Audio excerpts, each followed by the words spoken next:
recast of the entire broadcast is just not feasible, not with 20 hours already in the can and 5 more hours coming tonight. But we are going to try and sum up some of the things that have been covered to give you an idea, or perhaps more importantly, to refresh the memory of those who are just tuning back into that and have perhaps had their minds elsewhere or have not heard all 4 of the other broadcasts yet, or whatever the case might be. Again, to explain to those of you who just tuned in and have heard us explaining a lot of things about the nature of the show and the nature of the kind of broadcasting we do on these archive broadcasts, we want to stress that this is a very special and specific broadcast tonight. This is the last of a 5-part series on what we call the Mediterranean merry-go-round. I can't even say it, and the show's barely started. The last broadcast on the Mediterranean merry-go-round that we were going to do in this particular series. And the Mediterranean merry-go-round is a phrase we coined to refer to the entire mess that surrounds the assassination attempt on Pope John Paul II in 1981. Now, you might think, well, you know, it was an attempted assassination. Even if there were conspiracies and weird stuff involved, how complicated could it be? Well, the answer is extremely, and I'm sure that those of you who have been following the shows so far realize the truth of what we have said. Those of you who are longtime listeners and are the kind of people who really stay up to date on this stuff will realize that we have had to even leave things out. As a matter of fact, we've had to leave a lot of things out, even with the 25 hours of airtime that we have devoted to these archive broadcasts, because this is probably the largest and most complex political case. I think it even probably leaves in the dust the assassination of John F. Kennedy in terms of complexity, and that was a pretty damn complex case, as those of you who listened to the Guns of November will be aware. But this case goes so far and so wide, and it's involved so many people and so many organizations, and so many bizarre twists and turns are involved that yeah, even we had to edit some stuff in the interest of brevity, which sounds funny when you're talking about 25 hours of radio broadcasting. But to sum up the most important points, basically we are looking at a series of parallel tracks that are only seemingly parallel and are in reality connected. You might almost say there are the above ground tracks and there is the underground railroad that all of them are connected to. But the above ground tracks are several. One of them, and one of the most important, and one of the things that makes this such an unusual case, is the Vatican itself. And the Vatican, again, as we often say, please don't misconstrue references to the Vatican as being references to the Catholic Church as a whole. The Vatican is a temporal organization. It's an actual city-state. It has its own laws. It has its own rulers. And as with anywhere else, when you have mortal men involved with huge amounts of money, power, and political machinations, you have strange things going on, and that is certainly the case here. So the Vatican is one very important track. Another very, very important track is something called the P2, or the Propaganda Due Masonic Lodge. Again, the Masonic Lodge in this case, this should not be confused with Masonry in general. In this case, Masonry is pretty much secondary in importance. The only important thing as far as Masonry is concerned here is the fact that there's a great deal of secrecy surrounding the inner core of Masonic lodges, and that enabled the people involved in P2, namely a man called Licio Gelli, to recruit and in fact blackmail very powerful people from Italy and other countries, but most particularly Italy, into his Masonic lodge for the purpose of shaping a shadow fascist government of Italy with the interest towards reinstating fascism in Italy. Mussolini, Licio Gelli, a former Mussolini functionary and a former Oberleutnant in the Nazi SS. So a man with some serious qualifications toward a fascist coup. So P2, an organization, a secretive organization of very high-ranking military intelligence, business people, and also, of course, some religious people in Italy, but also in a couple of other countries, and with ties to right-wing movements all over the place. That would be the second of our parallel tracks that we're looking at. The third is an organization that we discussed in depth last week, and that is an organization called STIBAM, S-T-I-B-A-M. STIBAM was probably, at the time of its final rupture, the world's largest guns and drugs smuggling outfit. It had a huge network that worked very closely, apparently, with Western intelligence, as we detailed in quite a bit of depth last week, that worked to bring narcotics, primarily out of the Middle East, through Europe, and with the help of both American or Western intelligence and the mafia, out of Europe, into South and Central America, and eventually up into the United States, where the illegal arms shipments would start the other direction. And we detailed this quite thoroughly. STIBAM is tied directly into P2 and the Vatican for a variety of reasons, but the most important of which are a lot of the people in Stiebaum were directly connected to P2 people, and most notably, Stiebaum's main offices were in Milan in the same building and linked to, probably for the purposes of laundering money, the Banco Ambrosiano of Milan, the largest private bank in Italy, the chairman of which, Roberto Calvi, was an intimate of Archbishop Paul Marcinkus, head of the Vatican Bank, and Calvi and his earlier mentor, Michele Sindona, were at once the Vatican's most important financial advisors, helping the Vatican to invest its millions and millions of dollars, unfortunately in a variety of very shady and many outright criminal and pro-fascist organizations. At the same time, Calvi and Sindona before him were also working hand in hand with the mafia, with drug peddling and things of that nature, especially Stiebaum in the case of Calvi, and also with Western intelligence. So that's the network that ties Stiebaum to Banco Ambrosiano and the P2, and there also to the Vatican. All of these essentially working in concert, at least quite often working in concert. The last, and the one that we're going to pay the most important attention to, the last of these ties, these parallel tracks, is American and Western intelligence in general, because we're also talking, of course, heavily about Italian intelligence, which was very well represented in the P2 Lodge, in this shadow fascist government, most notably in the person of General Giuseppe Santovito, the head of Super Sismi, a sort of a shadow organization within Sismi, which is Italian military intelligence, also a high-ranking P2 member and involved up to his ears in all of this stuff. Western intelligence in the person of West Germany, which we're going to be talking about, the BND, the former Gehlen organization, and Western intelligence most notably in the shape of the CIA, the American intelligence network, of course, and several members of the CIA and several not-so-well-known CIA collaborators, namely journalists like Michael Adine and Claire Sterling, but also actual operating CIA men like Paul Henze, who we're going to be talking about, we haven't really mentioned yet so far, Theodore Shackley, and Theodore Shackley's protege, Frank Turple, Ed Wilson, and others. So these are all the parallel tracks. Now, how all these tracks were linked together and how they got to St. Peter's Square in time for a very strange man by the name of Mehmet Ali Aja, a Turkish neo-fascist, to detrain and to pump a few bullets into Pope John Paul II is what we're going to be trying to sum up tonight, and how we're going to try and bring all those trains into the station safely by midnight. Yeah, and even to begin to try and explain how all of these events hook up beyond talking about the parallel tracks, would basically it's taken us 20 hours so far, so we're not going to dwell on that past. To sum up in just a couple of minutes, as a result of the association between fascism and the Vatican basically became a very considerable financial and commercial force to be reckoned with. The Vatican finances derived from associating with the Vatican were handled largely by the aforementioned Roberto Calvi and Michele Sindona of the P2 Lodge. Through their association with P2, the Vatican Bank and the Vatican in general became associated with an international network of intrigue, centering primarily around the P2 Lodge, but also intersecting with a couple of related and intersecting organizations called the World Anti-Communist League, which we've talked about before and we'll be talking about again this evening. Also, the Internacional Fascista, another organization that we talked about. We've taken a look at Nazi elements cooperating with all of these things. We'll be taking a look at those same Nazi elements working within this milieu this evening. And again, Western intelligence and their hookups with all of the various things that we've been talking about is going to be the primary focus of the broadcast this evening. Now, last week we left off basically with the very same Western intelligence networks that we're going to be picking up with this evening. Among the elements that we looked at in association with Stiebaum, remember that's a P2-linked arms for drugs ring with the DEA. The head of Stiebaum was an informer for the DEA, the Drug Enforcement Administration, the CIA, a number of contacts between Stiebaum and CIA, including a fellow who used to work with Edwin Wilson, a man named Eugene Bartholomeus.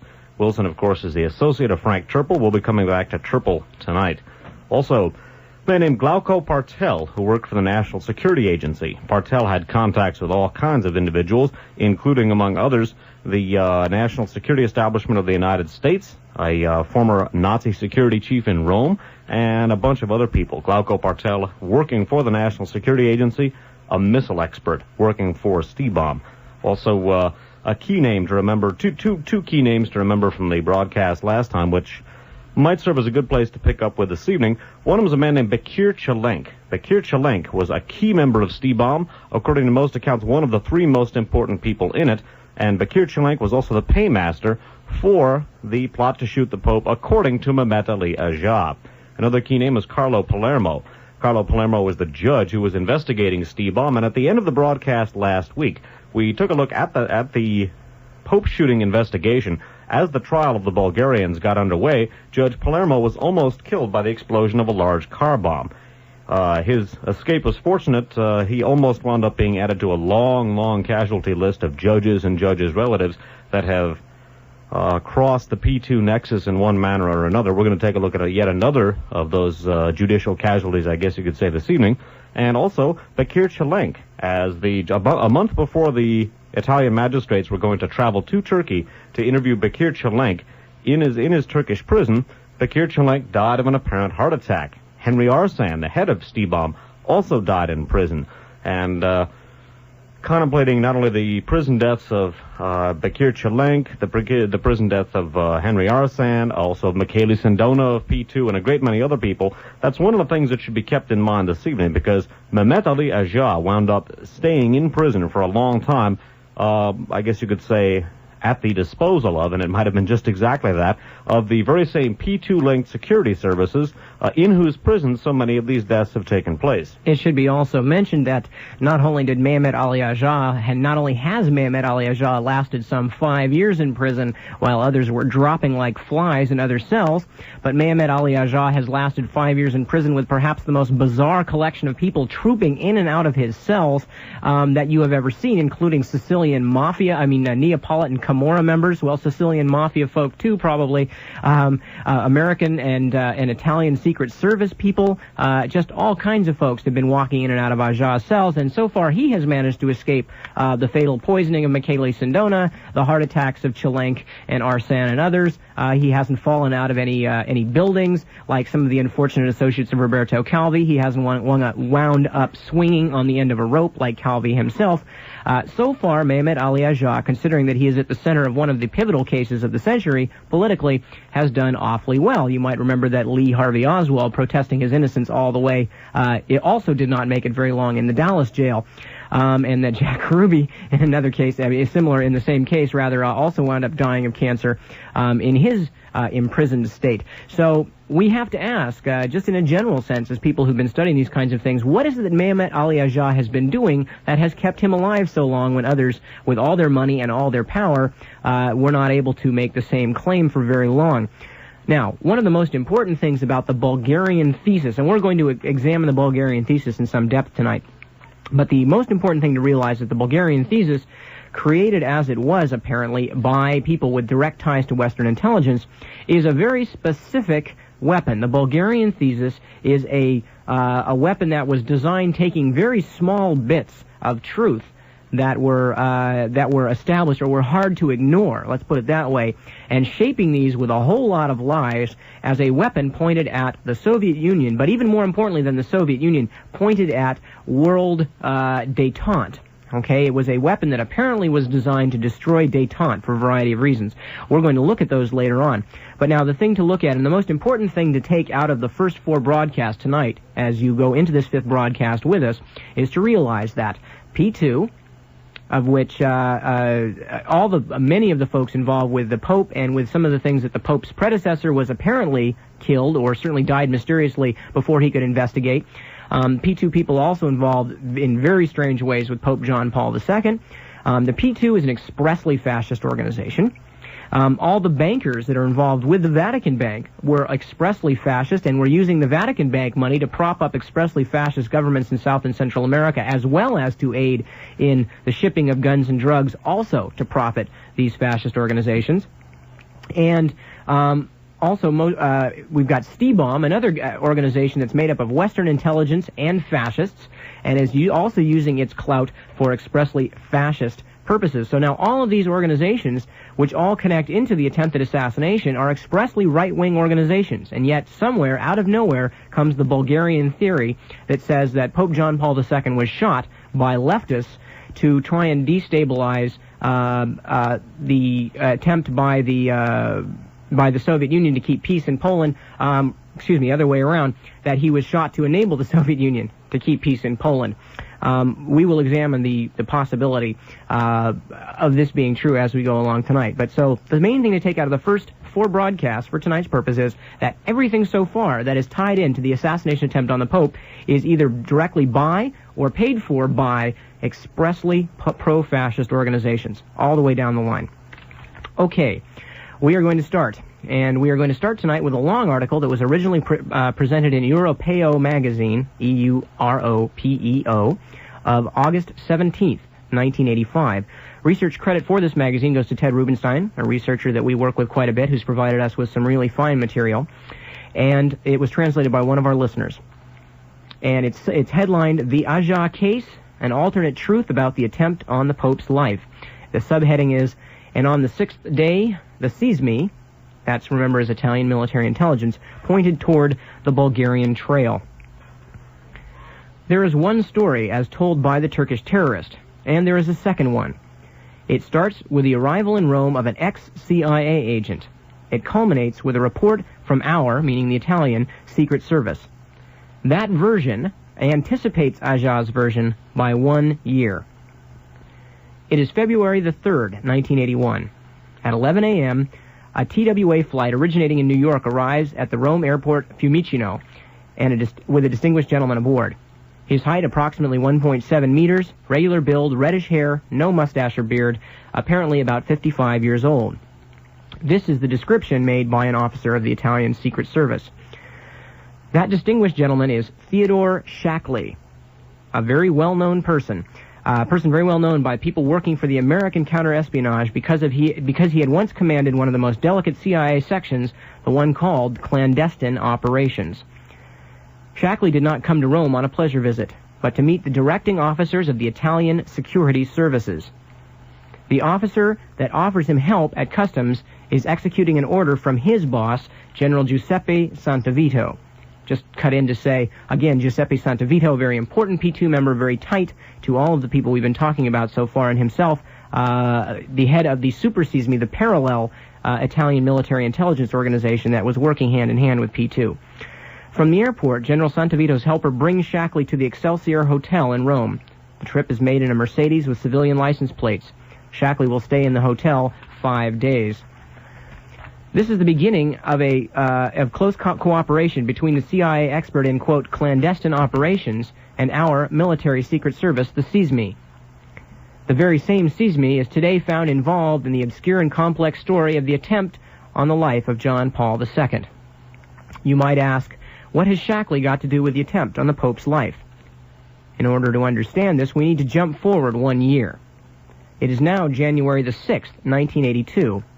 A cold, detached American with a big black mustache gets located by some BBC journalists for British television. This is a real journalistic scoop. This gentleman had worked for Shackley. His name is Frank Turple. He is an ex-CIA agent working in clandestine operations. Turple, under the CIA shield, had done a lot of things: arms trafficking, paramilitary camps and arms, technologies, and training for Gaddafi's forces in Libya. But somewhere down the line, he must have made a mistake, or tried without success to outsmart somebody, because he has gotten a 53-year sentence. Of this sentence, he does not serve a single day because, as a good clandestine operations agent, he leaves prison before the sentence is announced. In the interview given to the BBC, among other things, he declares, quote, I trained the Grey Wolves. This is a real shocking statement because, if it's still not known, the Grey Wolves is a dangerous terrorist organization. We might add neo-fascist organization, Nip Tuck puts in parenthetically. A dangerous terrorist, neo-fascist organization to which at one point Mehmet Ali Aja, the person who shot the Pope, belonged. But why Turple wants to reveal this now that why does Turple want to reveal this now that the inquiry regarding the attempt on the Pope's life is pointing toward a, quote, Bulgarian trail? Does Turple want to scorn his ex-commander, Theodore Shackley, who is helping the Italian Secret Service go after the, quote, Eastern Trail? Or maybe he said something he did not mean. This statement is not liked by Shackley, or by a third person either. He is a middle-aged man with a mustache and inquisitive eyes. His name is Paul Henze, H-E-N-Z-E.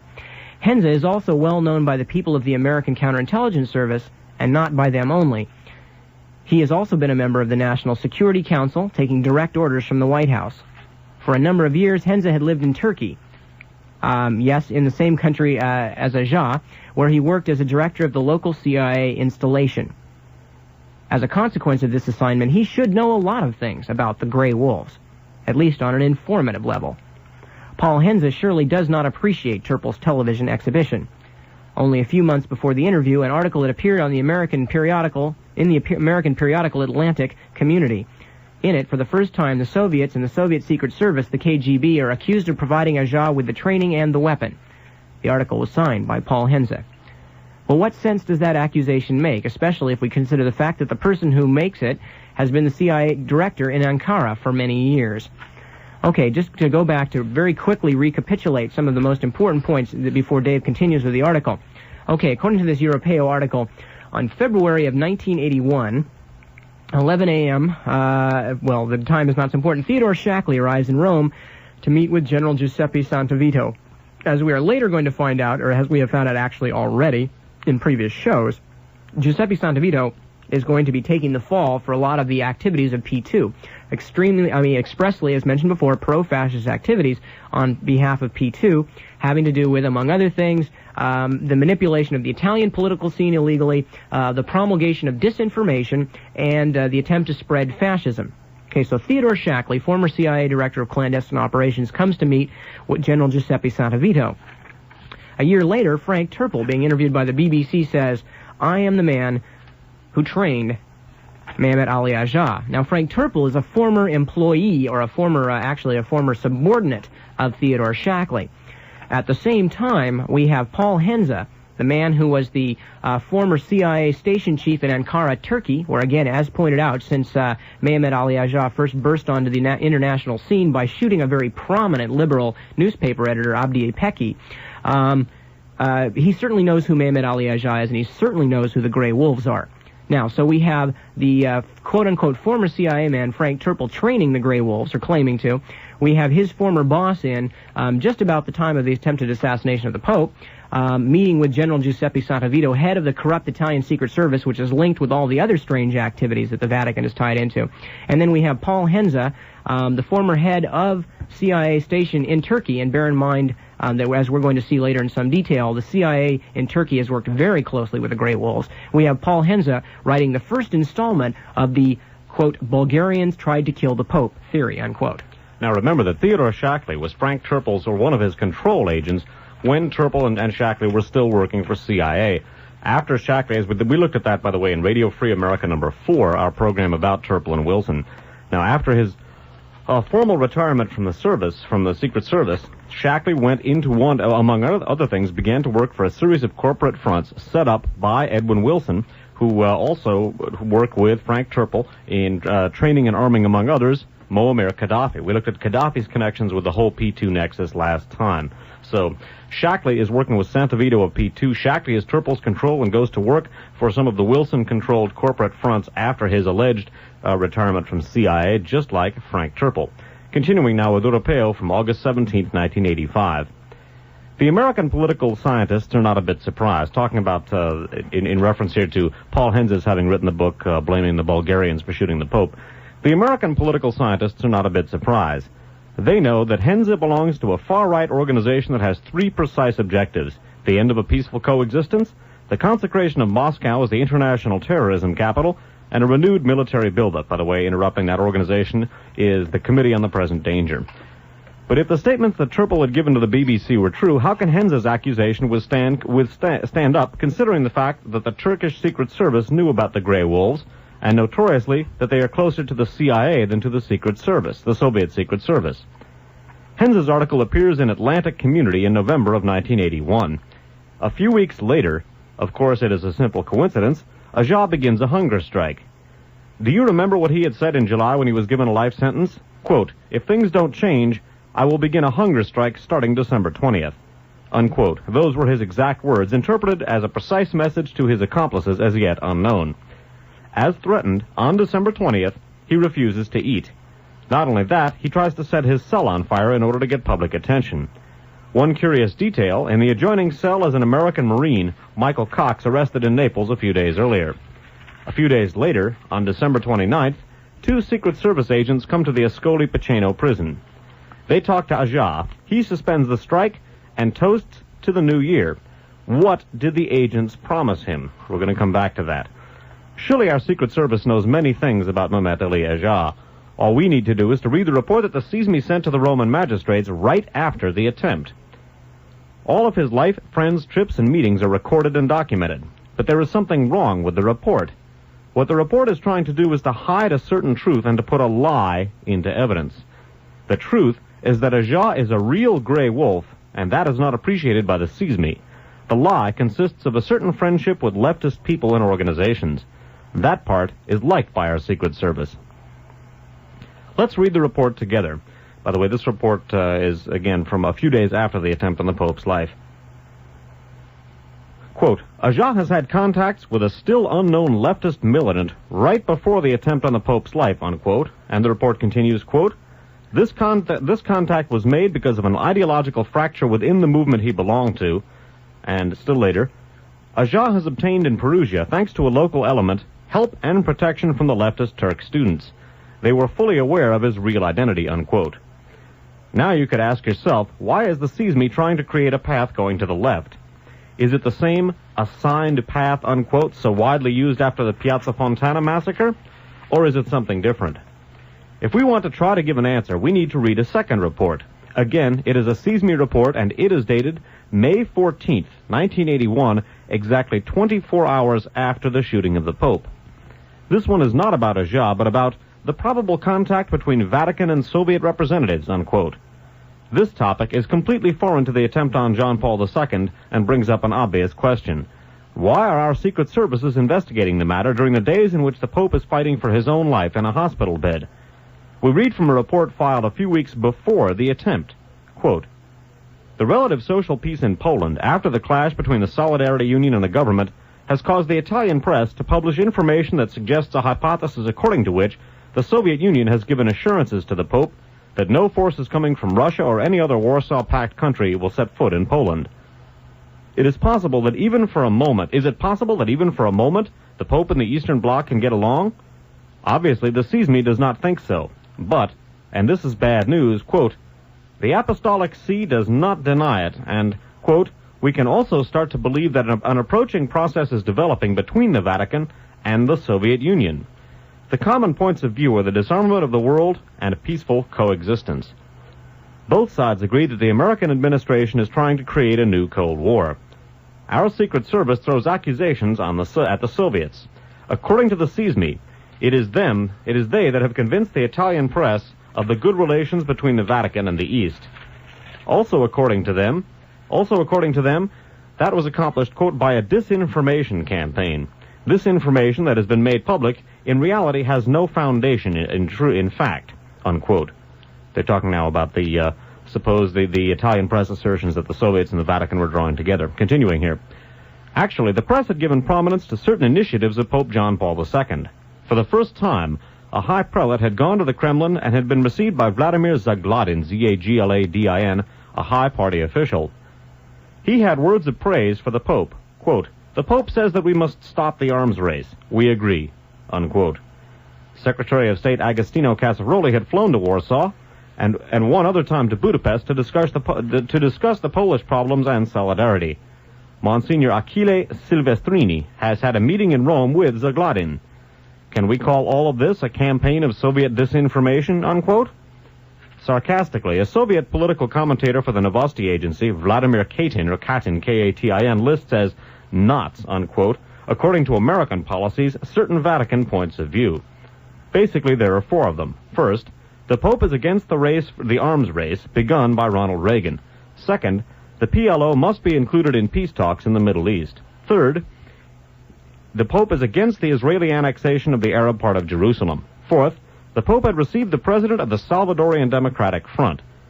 So it is not true that the Soviet Union hates the Pope. Or maybe Leonid Brezhnev, the then chief of the Kremlin, had a sudden change of heart toward the Holy See. Just a month before, the events in Poland were way out of control. Maybe the invasion was imminent. But an unusually conciliatory Brezhnev speech, commented on positively all over the world, puts an end to the fears. What had happened? And what weight had that speech had in the relations with the Polish Pope? Is it a slight change of policy? The fact is that 11 days after the attempt, on May 24th, we witnessed two events. The Bulgarian ambassador lays a wreath over the tomb of St. Cyril and Methodius, Europe's protectors of all of Europe from the Atlantic to the Urals, and the Pope, still in the hospital, declares that he hopes to see the creation of a mixed theological commission in order to develop a cultural cooperation between the Holy See and Bulgaria. In other words, there is no sign of Cold War between the Holy See and the East, even after the attempt. The Pope probably does not know the content of a CISMI report recently discovered by the judges. In this report, it is said that the instigator of the attempt is a Soviet minister. This was on May 19th. Okay, before Nip continues with the article, let's go back and review a few of the main points that we've been looking at. We've taken a look, first of all, that Theodore Shackley, formerly Frank Turple's control when he was working for CIA and a person who bailed out into the same series of Edwin Wilson-controlled corporate fronts as Turple after his alleged retirement from CIA, he goes to work with Giuseppe Santavito, head of Italian intelligence and a key member of P2 and the Super CISMI group in February, 3 months before the Pope, February of 81, 3 months before the Pope is shot. Frank Turple then says, "I've trained the Grey Wolves." Paul Henze, former CIA station chief in Turkey, then in November of 81, breaks the first piece of public information alleging the so-called Bulgarian connection. Now, in a report that came out right after the Pope was shot, the same CISMI, headed by Giuseppe Santavito, is talking about overtures between the Vatican and the Kremlin, specifically overtures to help ameliorate the situation in Poland, and also overtures between the Kremlin and the Vatican concerning an apparent diplomatic exchange with a Kremlin man named Zagladin, and also apparent Vatican attempts to draw closer not only to Hungary, but worth noting here, also Bulgaria. There was the possibility of a mixed theological commission going from the Vatican to Bulgaria. So in the middle of a number of signs of thawing of the diplomatic and political situation between the Vatican and the Kremlin, the CISMI is aware of this. Apparently, we have records of the CISMI being aware of this right at the time the Pope is being shot. The day after the Pope is shot, CISMI has a report on Mehmet Ali Aja deliberately obscuring his right-wing Grey Wolf contacts, his explicit neo-Nazi contacts. We're going to come back to that a little later, but it's worth noting that at the very time that the Pope is being shot, supposedly because of the things that he's doing to displease the Soviet bloc, in fact, it turns out that the Pope was moving closer to the East Bloc on a number of different subjects, including the arms race, the Middle East, Poland, Bulgaria, and also apparently Hungary as well. So we see a diplomatic situation that would lead us to suspect an opposite line of actions on the part of the Warsaw Pact nations. Continuing with the Europeo article, and they're going to start off right away with more of this CISMI report that came out the day, as they mentioned, while the Pope is lying in bed fighting for his life. We read, quote, "According to intelligence gathered by foreign press, the attempt on the Pope's life was planned and organized by the GRU, Soviet Military Secret Service, by order of Soviet Defense Minister Marshal Ustinov," unquote. Then there's also 3 pages of documentation. What's written in those is not known. What is known, however, is the fact that if a diplomat got hold of this and read it, the world might suffer serious consequences. What interest is CISMI serving by suggesting the Eastern Path, or the Bulgarian theory, without hard evidences? Did the CISMI acquire good intelligence from a Western Secret Service? Or is it just doing something similar to that international scheme in which Billy Carter, the president's brother, was involved? That involvement gave a boost to the Republican presidential candidate Ronald Reagan. In writing these pages, no diplomatic caution was used. In November 1980, the CISMI says, Ustinov called a secret and restricted meeting in Bucharest of all ministers of the Warsaw Pact countries. During that meeting, he said that the GRU wanted to kill the Pope. Only East Germany approved. That caused some reflection. The Pope would not be killed, only wounded. And it is now that Ali Aja comes on the scene. Quote, "The GRU asked the KGB," says a report, "one of the best available terrorists, in appearance belonging to the right movement, but in reality controlled by the secret organization," unquote. That's, again, from the CISMI report. The chosen one was the Turk Aja, who was among the first on a list of probable candidates. They let Aja escape from a Turkish prison where he was held, quote, and trained in Crimea, unquote, probably in camps near the city of Simferopol. The training consists of shooting a shape in slow motion that was traveling on a Jeep convertible and aiming for the lower part of the body or the legs. In other words, 6 days after the shooting, our CISMI, Italian military intelligence, knows everything of what 1 year later will become, quote, the Bulgarian Trail as, quote, revealed by Aja. Is this not strange? But at that time, the magistrates were still in the dark. Aja keeps quiet. He gets asked a lot of questions, but the only thing that he says is, quote, they wanted. That hints of conspiracy, confirming the assumptions of the magistrates. But that is a plot that leads to a different direction than the one wanted by the CISMI. When Aja is tried for the killing of Abdi Ipeki, the vice director of the newspaper Milliyet, he had said, quote, the secret services protect me. Nothing can happen to me. Nothing can harm me, unquote. And it is logical to think that he was referring to the Western secret services. Obviously, nobody suspected at that point that our CISMI had a parallel structure called Super CISMI. This structure, whose reports are written with the same technique as the one about the attempt on the Pope's life, misguided the investigation regarding the Bologna railway station massacre on August 2nd, 1980. In that case, some German terrorists were accused of the crime, but no evidence was ever found. I should just put in parenthetically, actually, the persons responsible for the Bologna railway station massacre were, among others, Stefano Della Chiai, the noted right-wing fascist terrorist, as apparently under the direction of Licio Gelli, Grand Master of the P2. Both those same individuals also implicated in the Piazza Fontana massacre, which was blamed on the left, and we've talked about that before. We'll refer back to that later. At this point, we can rightfully ask ourselves if these two reports, the first regarding the relations between the Vatican and the Soviet Union, and the second about Ustinov's alleged involvement in the attempt on the Pope's life, had been filed for precise use, and used, again, for precise interests, by people who are not only Italian nationals, by people that are not only Italian nationals. And that makes sense. How can it be possible to not let the Allies' secret services know about such an explosive report? During that period, not only was Shackley cooperating with our secret services, there were also other persons coming from the other side of the ocean, among them Michael Ledeen, a person very close to the White House entourage. From this circle of people comes the first suggestion about this whole case. The Times of London receives secret intelligence and makes it public immediately. Quote, experts of the Western secret services, and particularly the Germans, had found circumstantial evidence. On the basis of these evidences, they are convinced that the KGB, or any of its Eastern European satellite secret services, were the instigators of the attempt on the Pope's life. And Aja had not said anything yet. Quote, studying the material at their disposal, adds the Times, the Western information services have not produced hard evidence, but the Germans sustain the thesis formulated by the Vatican and Italian secret services, according to whom Ali Aja is not a lonely attempter, but a part of a conspiracy that was carefully prepared, probably in Eastern Europe. Maybe the Vatican has received the CISMI's report and is convinced of the Soviet trail. In an interview, Secretary of State Agostino Casaroli himself had made mention of an international conspiracy. Quote, a heart, or maybe hearts, has armed the hand of the enemy, unquote. Those were his exact words. But now he does not want to be quoted on it.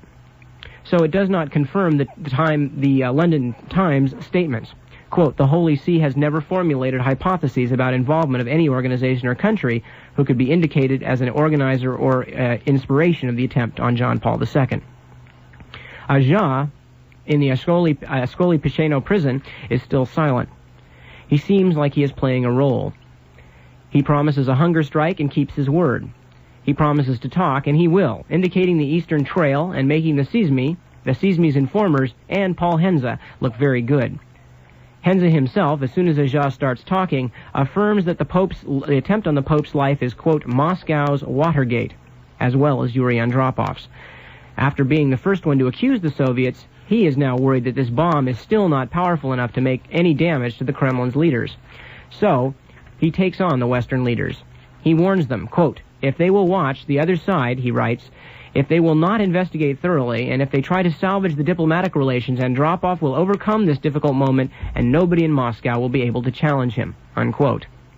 Who knows? Maybe Mr. Shackley, arriving in Rome that February on that TWA flight, had the very same idea. Okay, so the L'Europeo article, provided by Ted Rubenstein, translated by one of our listeners, a rather longish article to start with tonight, but an exceedingly important article for a variety of reasons. It talks about, as mentioned, the fact that Seize Me, again, that same Seize Me run by Giuseppe Santavito, who we're going to get back to in a moment, that Seize Me, within practically hours of the assassination attempt on the Pope, within a couple of days, has a report together laying out the entire Bulgarian thesis, which then basically disappears for a year, and then resurfaces in the, well, not a year, about 4 or 5 months, and resurfaces in the hands of Paul Henze, former CIA station chief in Turkey, Mehmet Ali Agha's home stomping grounds, where the CIA is very tight with Mehmet Ali Agha's old stomping buddies, the neo-fascist Grey Wolves.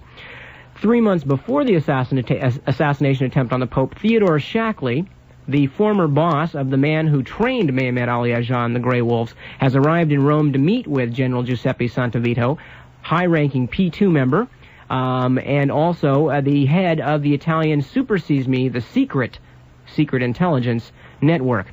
So what we've got here is a combination of people apparently operating together before and after the assassination, working in remarkably parallel and corroborative way, with passing around the story, again with seemingly no information whatsoever, that eventually winds up coming out of Mehmet Ali Agha's mouth. As we will find out later in the broadcast, however, there are problems with this because for one reason being that there are certain things that Mehmet Ali Agha offers up in support of this Bulgarian theory that he could not have known, which tends to make it extremely likely that he, in fact, was given this story to tell. Perhaps he did not even receive it until after he had shot at the Pope, which is a question we will examine in some depth.